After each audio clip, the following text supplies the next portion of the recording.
It's the Morning Sports Report here at TribLIVE.com. Ken Laird, you know Kevin Gorman, Trib columnist extraordinaire. Kevin, we got the Hall of Fame weekend here. Exhibition football is upon us. And a Steelers Hall of Famer, Jerome Bettis, will be the last to be inducted on Saturday before the Sunday night game with the Steelers and the Vikings. Who will be the next Steeler to go in after Jerome? And may it be a while. Well, I don't think it's going to be more than 5 years. I think Troy Polamalu, I don't know if he's the next one to go in, Ken, but I think he's the next shoe-in. I think he's the next guy, and I'm not sure. I say more than 5 years. I think he's a first ballot guy. It could be debatable at that point. You have to take in consideration that he may not have the statistics to support it, but that he was an innovator in the game, that he is a guy who redefined his position and, is one of the all-time greats at his position. I think that's the key is that, that he was a strong safety, not a free safety, and that in that regard, he was a guy who had, his statistics that you're going to look at might be more in the type of tackles that he made. And I think what people are going to remember about Troy Polamalu is the spectacular plays that he made, more so than looking at comparing statistics between himself and a contemporary like Ed Reed, who had twice as many interceptions as Polamalu did. At really a different position, as you point out. Yeah, I mean, that's the key. Strong. Is you can say safety and try to put them all in the same box, but we're talking about a round hole and a square, square hole, one square hole, one round hole. These aren't the same type of fits. And I think when you look at what the Steelers accomplished during his era, going to the Super Bowl 3 times, winning twice, and you think about that defense, I think Troy Polamalu is the guy that was the star of the best defense in the NFL at the time. And I think that's where he really stands out. In the same regard as how was Bettis the signature piece of the 05 offense?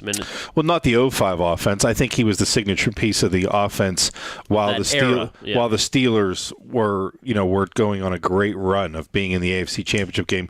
Obviously, in 2005, Bettis was his swan song. Right. He's a guy who took a pay cut to stay on the team, took a minimized role where he was basically the short yardage and goal line back, and that was his role on the team.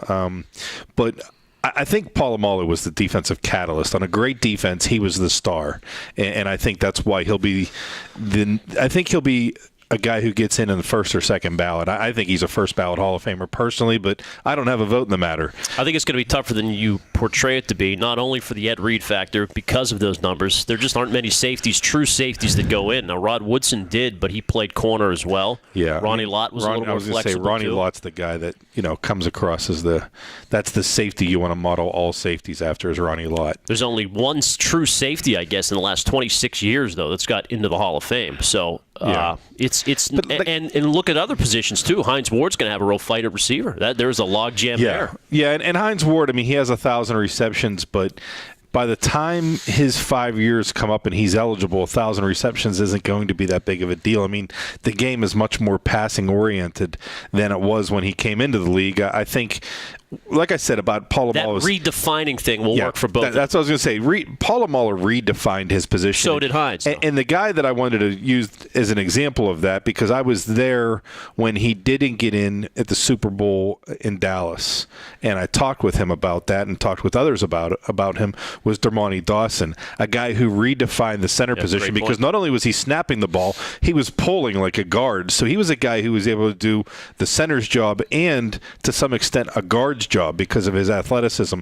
Polamalu is a guy, and I'll remind you this, at the end of his career, at the very tail end of his career, second to last season, he's a guy who, despite being about 5'10", 5'11" tops, I want to say he's an inch shorter than me, 200 pounds, he was playing inside linebacker for the Steelers. He wasn't just a guy who stepped up into the box. They actually went without an inside linebacker and moved Polamalu in and put an extra defensive back because he could cover, he could tackle. He was a guy who blew up plays. They used him in blitz packages. He would torpedo guys like Chris Johnson when he was a 2,000-yard rusher and submarine him and take his feet out. The spectacular interceptions that he made, whether it was leaping for a ball or diving for one, the interception that he made against the Baltimore Ravens is one of the iconic plays in Steelers history. It's not the immaculate reception, but if there's an immaculate interception, that's it for the Steelers. I mean, him, playing like a Tasmanian devil and flying through the defense and his hair flying and, just so many plays about Troy Polamalu stick out to me.